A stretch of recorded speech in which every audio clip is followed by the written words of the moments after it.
warahmatullahi wabarakatuh. Alhamdulillahirabbil alamin wassalatu wassalamu ala asyrafil anbiya'i wal mursalin sayyidina Muhammadin wa ala alihi wa sahbihi ajma'in. Allahumma anfa'na bima 'allamtana wa 'allimna ma yanfa'una wa zidna 'ilman walhiqna bi ibadika salihin.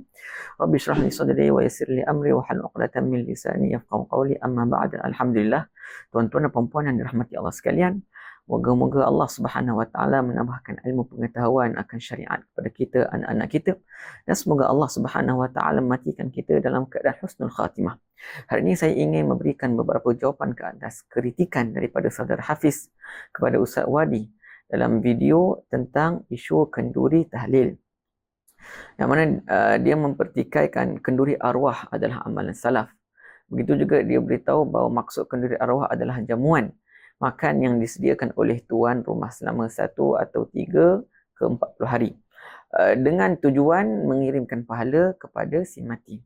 Dan juga Tuan Hafiz telah mengatakan ia adalah qati'iyut thubut atau qati'iyut dalalah. Maka di mana satu yang kita harus sabitkan untuk masalah kenduri tahlil.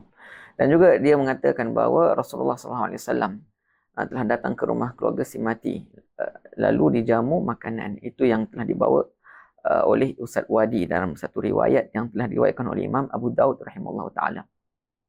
Baik, jadi riwayat yang telah dibawa oleh Ustaz Wadi daripada riwayat Asim bin Kulayb yang telah diriwayatkan oleh Imam Abu Daud.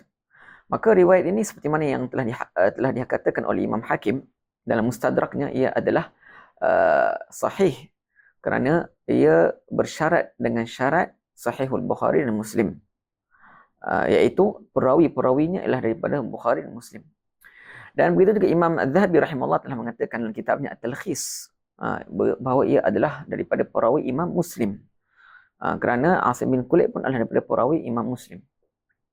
Maka tidak ada masalah bahawa riwayat ini adalah riwayat yang sahih. Malah Syekh Al-Albani rahimahullah, beliau pun telah sebutkan dalam kitabnya, dan juga beliau telah nukilkan daripada Hafiz Al-Iraqi rahimahullah ta'ala, mengatakan bahawa isnadnya bagus dalam riwayat tersebut, riwayat Abu Daud tentang Nabi SAW telah dijemput untuk makan.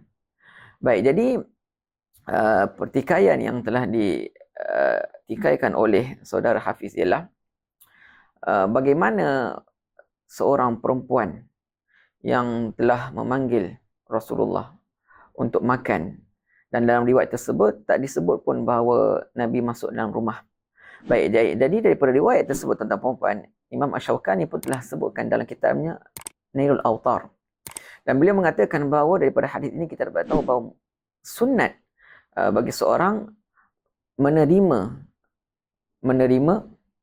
jamuan daripada seseorang walaupun dia perempuan. Jadi ini adalah perkataan Imam Syawqani, dan kita tahu bahawa orang perempuan memang mereka diarahkan untuk berada di dalam rumah. Jadi secara lazimnya perempuan yang telah mengajak Rasulullah untuk makan, ataupun kita panggil kenduri tahlil, ataupun kita panggil makanan untuk menghantarkan pahalanya kepada si mayat, maka memang Nabi akan ke rumah si tuan rumah, iaitu perempuan tersebut. Kerana perempuan, kita semua tahu bahawa Allah Subhanahu Wa Taala telah firman dalam surah Al-Ahzab juz 22, waqarna fi buyutikunna, iaitu kekallah di dalam rumah kamu wahai muslimat. Jadi sudah tentu muslimah yang telah panggil Nabi SAW untuk makan ialah di rumah beliau. Jadi walaupun tak disebut dalam hadis maka tidak ada masalah. Jadi ia bukan daripada tambahan Ustaz Wadi Anwar hafizahullah ta'ala. Dan begitu juga dalam riwayat yang lain yang telah disebutkan oleh Ustaz Wadi, dan juga riwayat itu telah diriwayatkan oleh Imam Mujahid dan juga Imam Taus, daripada asalnya ialah Sufyan Ats-Tsauri rahimahullah ta'ala. Dan Imam Ibn Jauzi telah sebutkan dalam kitabnya Sifatus Safwah, dan begitu juga Imam Hakim, Imam Abu Nuaim dalam Hilatul Awliya, bahawa dalam riwayat tersebut 7 hari berturut-turut orang-orang akan memberikan makanan bagi menghantarkan pahala kepada orang yang telah mati. Itulah riwayat yang telah disebutkan oleh Imam Ibn Jauzi, Imam Abu Nuaim, Imam Suyuti rahimahullah. Baik, dan Imam Suyuti rahimahullah telah sebut tentang hadis ini dalam Ad-Dibaj ala Sahih Muslim, syarahnya. Beliau mengatakan bahawa hadis ini adalah isnaduhu sahih. Maknanya isnadnya yang sahih, maka riwayat itu adalah sahih lah. Dan hukum kepada riwayat tersebut adalah hukum marfu', iaitu datang daripada Nabi Muhammad sallallahu alaihi wasallam. Kerana kita tahu bahawa mereka tidak akan menukilkan suatu perkara yang terkait dengan perkara yang gaib, iaitu pahala dan dosa, kecuali ia adalah nukilan daripada Nabi Muhammad sallallahu alaihi wasallam. Dan Imam Taus adalah daripada ulama qurun yang ke-100, iaitu daripada kaum tabi'in. Baik. Kemudian daripada kritikan juga yang Tuan Hafiz sebutkan dalam video tersebut ialah Ustaz Wadi hafizahullah telah bentangkan 5 dalil, yang mana satu dalil pun tidak qat'i. Tidak qat'i. Jadi macam mana kita boleh amalkan ia di Malaysia? Baik, ketahuilah tuan-tuan dan puan-puan bahawa qat'i maksudnya adalah yang mana ia telah sabit daripada perkataan Al-Quran ataupun sunnah, yang mana tidak ada perselisihan dari sudut maknanya dan juga lafaznya. Itulah dipanggil qat'i. Jadi sebab itulah dia ada qat'i lafaz, ada ataupun dipanggil apa, qat'i makna, ataupun dipanggil apa, dalil ataupun dalalah yang disebutkan oleh saudara Hafiz. Baik, jadi saya dah beritahu daripada awal bahawa tahlil kenduri arwah ni ia adalah daripada masalah fiqhiyah, dan masalah fiqh ni ia terasas dan terbina di atas kebanyakannya qiyas ataupun dipanggil istihsan. Kerana kalau kita lihat perkataan Imam Malik rahimahullah ta'ala, beliau mengatakan bahawa fiqh ni telah terbina di atas 9 daripada 10. 9 daripada 10 qiyas. Bermaknanya kita ambil 10 bahagian daripada ilmu fiqh, 9 daripadanya terbina di atas qiyas dan juga al-istihsan. Ini dikatakan oleh Imam Malik rahimahullah ta'ala. Bermakna 1/10 sahaja ia terbina daripada ayat Quran dan juga sunnah Nabi Muhammad sallallahu alaihi wasallam, dan ini adalah perkataan Imam Malik rahimahullah. Oleh itu ulama mengatakan bahawa Ahlus Sunnah wal Jamaah mereka menjadikan qiyas ini sebagai dalil. Itu ada dalam kitab-kitab usul fiqh dan saudara Hafiz pun tahu. Oleh itu dia tak perlu kepada qat'i untuk kita mensabitkan tentang isu tahlil arwah.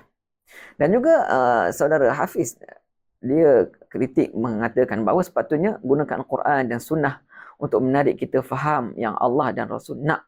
Bukan jadikan Quran Sunnah untuk jadikan kefahaman yang kita nak. Tidak. Kalau tidak, ulama-ulama terdahulu pun akan menjadi yang sama seperti mana yang telah dituduh oleh saudara Hafiz. Iaitu mereka nak jadikan Quran dan Sunnah untuk dijadikan kefahaman yang kita nak. Itu tidak.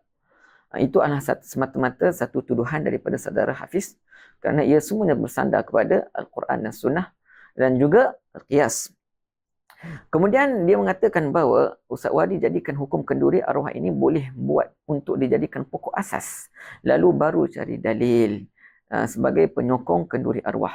Dan kita dah tahu tuan-tuan dan puan-puan bahawa saya dah beritahu sebelum ni, kita dalam mengamalkan agama, kita tak dituntut untuk mencari dalil, tapi kita dituntut untuk mencari kandungan dalil. Aqimus salah, dirikanlah salat, itulah dalil. Tapi kandungannya adalah kita kena salat 5 waktu. Jadi itulah tuntutan daripada syariat. Kerana kita bukan semua daripada orang-orang yang layak untuk mendalami dalam Al-Quran dan Sunnah, kecuali alim ulama daripada mujtahidin. Dan kita hanya semata-mata yang menukilkan daripada mereka rahimahumullah ta'ala. Baik, kemudian dia mengatakan juga Ustaz Wadi mensembunyikan dalil larangan kenduri arwah. Bagaimana Tuan Hafiz mengatakan Ustaz Wadi sembunyikan? Sedangkan Ustaz Wadi nak fahamkan masyarakat bahawa kenduri arwah ini sabit dalam syariat. Dan ia tidak ada kaitan dengan beliau nak tadlis ataupun nak menipu ataupun nak menyembunyikan dalil yang dilarang, kerana beliau ingin memahamkan bahawa ia adalah daripada masalah sabit dalam syariat. Itu saja. beliau bukan ingin memahamkan bahawa kalau seorang itu mengatakan bahawa tahlil adalah haram dan dalilnya di sini Nabi SAW telah melarang daripada Jabir bin Abdullah dan sebagainya. Jadi di situ Ustaz Wadi akan memahamkan. Tapi itu bukan maksudnya. Maksudnya beliau di sini adalah beliau ingin memahamkan bagaimana isu arwah tahlil ni telah wujud dalam syariat kita. Oleh itu adalah sangkaan buruk kepada Ustaz Wadi bahawa dia ingin menyembunyikan dalil larangan tentang kenduri arwah. Dan dalil larangan itu sebenarnya tuan-tuan dan puan telah disebutkan oleh Imam Tirmizi rahimahullah taala. Yang mana dalam riwayat dalam riwayat di situ Jarir bin Abdullah radhiyallahu anhu mengatakan bahawa kami menganggap berhimpun ke rumah ataupun ke arah ahli keluarga mayat dan juga buat makanan dan bawa makanan setelah dikuburkan mayat ialah daripada meratapi. Jadi itu yang disebutkan oleh Jarir bin Abdullah dan riwayatnya adalah yang telah diriwayatkan oleh Imam Ahmad rahimahullah taala. Baik, daripada hadis ini kita dapat tahu bahawa memang meratapi ini adalah satu daripada amalan jahiliyah dan itu adalah hadis yang mana Jarir bin Abdullah menjelaskan bahawa kami tidak akan berkumpul kerana kami menganggap ia adalah daripada amalan jahiliyah, iaitu merapati ke atas seorang mayat yang telah meninggal. Oleh itu ulama mengatakan daripada hadis inilah ia dilarang untuk kita buat makanan, untuk kita jemput orang bermakan semata-mata untuk nak supaya menangis meratap ke atas kematian seseorang. Dan hadis ini seperti mana Syekhul Islam Zakaria Al-Ansari rahimahullah ta'ala mengatakan bahawa tidak ada ragu lagi bahawa ia adalah haram apabila duit yang kita ambil untuk buat masakan, untuk berikan makanan ialah daripada harta mayat, dan sedangkan mayat masih lagi berhutang, dan begitu juga daripada harta mayat yang mana dalam harta tersebut ada hak-hak pewaris yang belum baligh, dan kerana mereka adalah daripada anak yatim, dan ataupun pewaris yang tidak ada dan tidak redha untuk hak mereka diambil untuk berikan makanan. Dan juga kalau ia mencetuskan mudarat kepada yang lain. Jadi ini yang menyebabkan bahawa hadis itu melarang untuk kita buat makan. Itu yang disebut oleh ulama dan fuqaha. Oleh itu berikan makanan ketika seorang tu meninggal, dia ada 3 keadaan. Pertama ialah mayat tu telah mewasiatkan. Kedua, mayat tidak mewasiatkan, cuma ahli keluarga ingin memberikan makanan. Dan yang ketiga ialah diambil daripada harta mayat tersebut tanpa redha ahli keluarga dan begitu juga tanpa wasiat daripada mayat. Jadi 3 keadaan ni.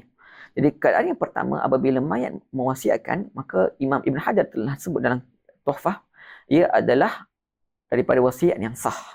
Maka diambil daripada 1/3 daripada hartanya. Dan jika ia tak diwasiatkan tetapi ahli keluarga ingin memberikan makanan dan daripada harta mereka, ini keadaan yang kedua, maka tidak ada masalah. Dan itu yang disebutkan dalam riwayat Sunan Abi Daud dan juga Imam Taus yang telah dinukilkan oleh Ustaz Wadi Anwar. Dan yang ketiga ialah apabila mayat mati, kemudian yang nak berikan makanan itu adalah daripada ahli keluarga yang ambil daripada hak mayat tanpa diredai oleh ahli keluarga yang lain. Dan ini adalah haram. Itu yang disebutkan oleh ulama fuqaha daripada hadis Jarir bin Abdullah. Oleh itu ulama mengatakan bahawa apabila kita nak berikan makanan kepada orang-orang ramai yang datang beri salam takziah, maka disunatkan daripada orang-orang ahli keluarga yang jauh. Itu yang disebutkan oleh ulama fuqaha dalam kitab-kitab Imam Syafi'iyah. Dalam kitab-kitab Syafi'iyah. Baik, jika ahli keluarga sendiri ingin memasak dan memberi makanan, adakah ia disunatkan ataupun harus? Maka Imam An-Nawawi rahimahullah sebut dalam kitabnya Rawdah dan juga Majmu' bahawa memberikan makanan untuk seorang yang telah meninggal dan dia telah disediakan oleh ahli keluarganya sendiri, maka ia adalah bid'ah. Dan Imam Ibn Hajar telah tafsirkan maksud bid'ah di sini adalah makruh. Bermaknanya ia adalah harus tetapi makruh. Kenapa? Kerana ahli keluarga akan sibuk dalam kafan, settlekan masalah-masalah yang berhubung dengan jenazah. Dan urusan-urusan ini perlukan masa. Jadi kalau kita sibukkan mereka untuk siapkan makanan, jadi ia akan menjadi beban. Oleh itu ulama mengatakan ia adalah makruh. Ia adalah apa? Makruh. Dan ia akan menjadi haram jika ia sampai ke tahap yang telah saya sebutkan tadi, iaitu daripada harta mayat yang tidak diredai oleh ahli-ahli pewaris yang lain. Baik, jadi memberikan makanan kepada orang-orang yang datang bawa takziah, ia adalah harus. Dan jika ia tidak beban kepada ahli keluarga untuk mereka nak siapkan makanan kerana ada yang lain, pihak yang lain ataupun sebahagian keluarga yang lain yang telah sediakan ataupun yang telah selesaikan urusan tentang jenazah, maka ketika itu ia tidak menjadi makruh, dia tidak menjadi bid'ah. Kerana apa? Kerana ada bahagian yang lain telah uruskan urusan jenazah, yang lain sediakan makanan. Jadi al-hukm yaduru ma'al illah wujudan wa adama, seperti mana yang telah dikatakan oleh ulama usul bahawa hukum ni, syariat, ia akan wujud dengan adanya illat dan punca. Dan punca ni di sini adalah beban. Jika tidak beban ke atas ahli keluarga, maka tidak ada masalah. Jika ia beban, maka kita kena tolak. Jangan kita bebankan mereka. Dan itu yang disebutkan oleh Rasulullah SAW bahawa bawakanlah makanan untuk keluarga Ja'far. Ketika Sayyidina Ja'far bin Abi Talib telah meninggal di Tabuk.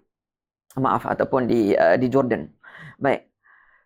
Kemudian juga saudara Hafiz, beliau mengatakan bahawa kenduri arwah tidak dinamakan sedekah sebab yang hadir ramai orang yang berkemampuan.